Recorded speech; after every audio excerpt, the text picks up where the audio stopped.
Well, just like most things in 2020, there's a good chance your financial goals did not go to plan. While your future may still face a lot of uncertainty, it's a good time to set intentions for the year ahead.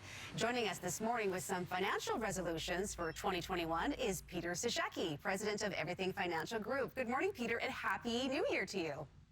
Happy New Year, Carrie. Good morning to you. So this is the time of year a lot of us are trying to, with the resolutions to lose weight or get more sleep and blah, blah, blah. But the finances, that is where we need to focus. And you have sort of your top 5 for us this morning. And the first one is to resolve to take ownership of your finances and make a proper financial plan. Why is that so important? A lot of people don't really know where they're going and don't really know where they are with their money. So a lot of people are scared to do a financial plan too, because they're scared of what the results or the answers might be.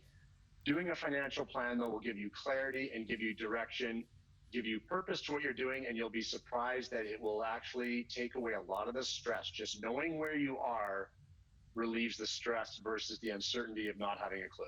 I think a lot of people might have maybe multiple banks, many different areas that they have their money in, and it is a bit of a question mark, what's going to happen if I sort of dig deep. Your second resolution, if you will, is to resolve to know who you're dealing with and what the services are that you're getting for your fees.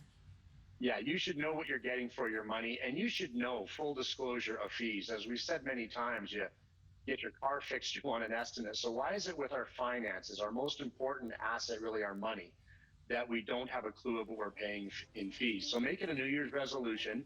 We'll talk about this one a few weeks from now, but deal with a fiduciary. A fiduciary is the only person who actually has to disclose all the fees to let you know the fees, and those are portfolio managers. So if you're not dealing with one, ask yourself why and go find one so you can truly know what your fees are that you're paying and what you're getting for your money. Your next one, and this is one that maybe a lot of people are a little bit nervous to get started on. Resolve to get your estate planning done, because you're not going to be around forever. That's right. You never know what can happen, unfortunately. So resolve to get an updated will, or get a will for that matter if you don't have one. Get a power of attorney and an advanced medical directive. Those are the 3 things you should have. And people think, well, I'm 30 years old, I'm 25 years old, I don't need those things. Well, yes, you should get those things done as soon as you're in the working world and on your own. You're an adult now. Talk to a notary, talk to a lawyer, get the estate work done, and it's as simple as starting out with those 3 items, get them done. That's a good resolution. I need to do that, Peter. Keep me accountable, will you? Yeah, I will. I'm going to be bugging you next week. Okay, sounds good. Your 4th one is to resolve not to max out your RSP and take advantage of your TFSA.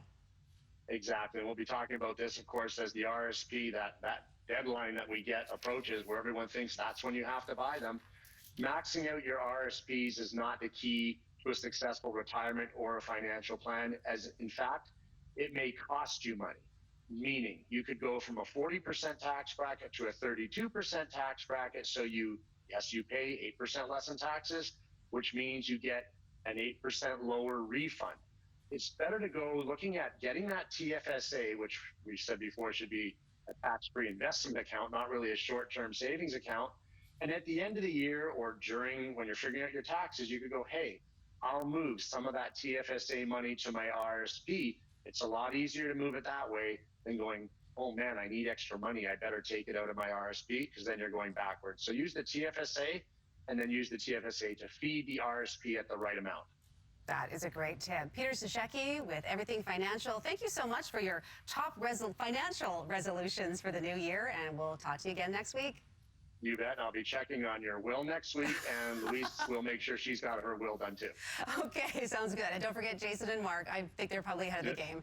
Thanks for that, Peter.